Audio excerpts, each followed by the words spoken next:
Hey guys, First Coast Stinger here. Sorry it's been a while since I've made a video, but just doing brake pads and a reminder of how bad my first video was on doing the brake pads. It's a lot easier than I made it look in the first one, but I wanted to give you guys a quick update on some of the work I've had done. This is a meth injection port here that's been welded on, and I don't know if you'll be able to see it real well, but there you go. You can see the turbo outlet downpipes are wrapped. So I've got new turbo outlet downpipes and had them heat wrapped. So that's on, probably easier actually to see on this side. Sorry about the light. I'm in Florida and it's 9:15 p.m. It's the only time to really do work on the car. I'm sweating like a pig as it is. We're getting ready to move, so we've got boxes all over the place, but that is the mount on the AEM meth kit. The pump is underneath, and the tubing comes out. You can see that, but it comes out, it runs along the length of the car underneath, and then it pops up in the engine bay. So there's some of the wiring, and let's get that nice red line. There's the piece that prevents any flow after I've shut off the car, so it protects the engine. All right, but today I'm going to the track tomorrow in Gainesville, and I'm gonna go ahead and swap out these pads. I've got some yellow stuff, EBC pads. Getting the tour of the garage today. So I've got the yellow stuff pads. I already put them on this one. And these are the American Racing Garage wheels that I got put on as well. So that's new too. But first step, obviously take off the tire, and I'll show you the easy way to do this in a second. All right, so the wheel is off, and as you can see, there is a clip attached to these two pins. What you want to do is remove, I like to remove the bottom pin, and that gives, typically they'll give you an angle to remove this this middle clip right here. Right, so this will come out when you take off the pin, and that should give you enough room to take this out. And you're going to want to remember how that's in there, because you're going to put it back in the same way. But once you take out the two pins and the clip, you'll squeeze down on the pad to compress the piston. Right, so there's a piston on the top and the bottom. You'll squeeze down on the pad, just use your hands, squeeze down on that, and then you should be able to wiggle that pad loose. These are gyro disc. The ones I'm putting on, this yellow stuff, they're pretty thick. There's not a lot of extra room. All right, so you squeeze down on the pads, take those pads out, take off the little cover, put the cover onto the new pad, and you'll have to manipulate the cover. You can see this piece right here is the cover, right? So that connects to this cover. You're going to need that cover to go over the new pad, and it's not going to fit perfectly. So you'll need a piece of a needle nose, pliers, kind of straighten that out, and then bend it to fit onto the new pad. And that'll be on the top and the bottom on both sides. You'll have to do that with that cover. All right, so I'm gonna go ahead and take out the pins, take out the pads by compressing again, squeezing down on the unit here, the housing and the pad.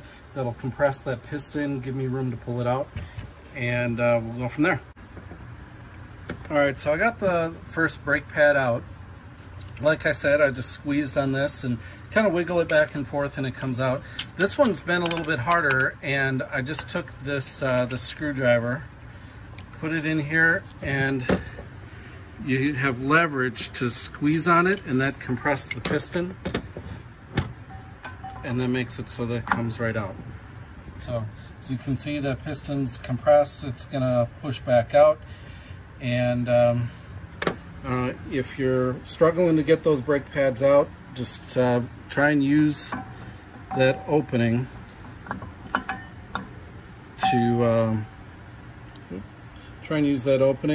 to pry with a screwdriver a little bit. Just need to put a little pressure on those pistons and it'll come right out. All right, so this is what I'm talking about with the covers not fitting nicely, right? So when you switch from one brake pad to the other, and sometimes even within the same pads, this is gonna be loose. So I'm gonna straighten these corners out, straighten these edges out, and then bend them to fit the contour of the pad, so that'll be nice and tight on there. Now, I'm a fan, oops, sorry about that. I'm a fan of using the multi-purpose grease and putting a little bit of grease on the inside here just to keep this from sticking. So, you know, that really stinks when this gets all jacked up and you can't remove this piece from that. So I'll grease that, and then I'll put a little grease on the top and make sure that I don't get grease on the pad itself, and should be good to go. We'll slide them in there. On the last set, as I was sliding them in, this piece here slid over, right? So it pushed enough on this top cover piece to cover this hole a little bit.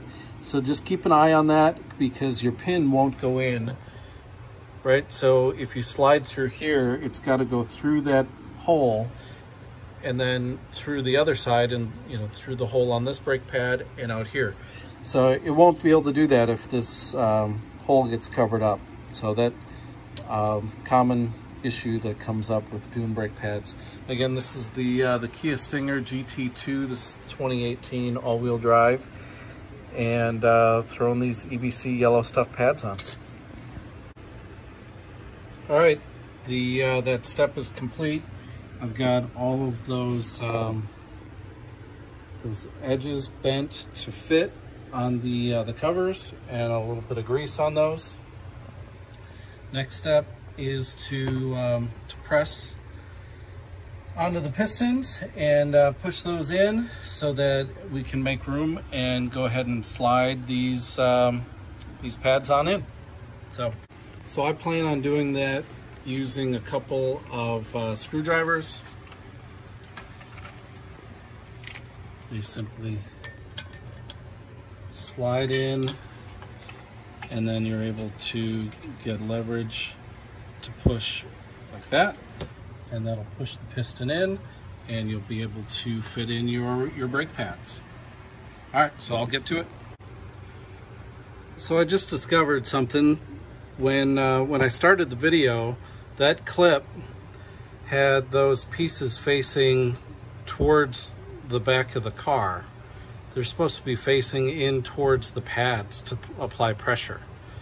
So I'm not sure why that clip was on backwards last time, or you know how that would have happened, but just make sure that the clip there in the center is applying pressure to your pads, and it should be relatively tough to get the second pin in. I'm working on the second pin right now, and just wanted to point that out. Make sure your clip is pointed in towards the rotor. So we've got a final product. This top pin took a little extra convincing to get in. Usually I use a rubber hammer and just tap on that lightly, and it was just not wanting to go in. So I had to take a regular hammer and an Allen wrench and just softly tap it in. I think I did a pretty good job to not hit any paint spots, but there we go. We've got the yellow stuff installed. You just take the pins out, take out the clip, and pull out the old pads, put in the new.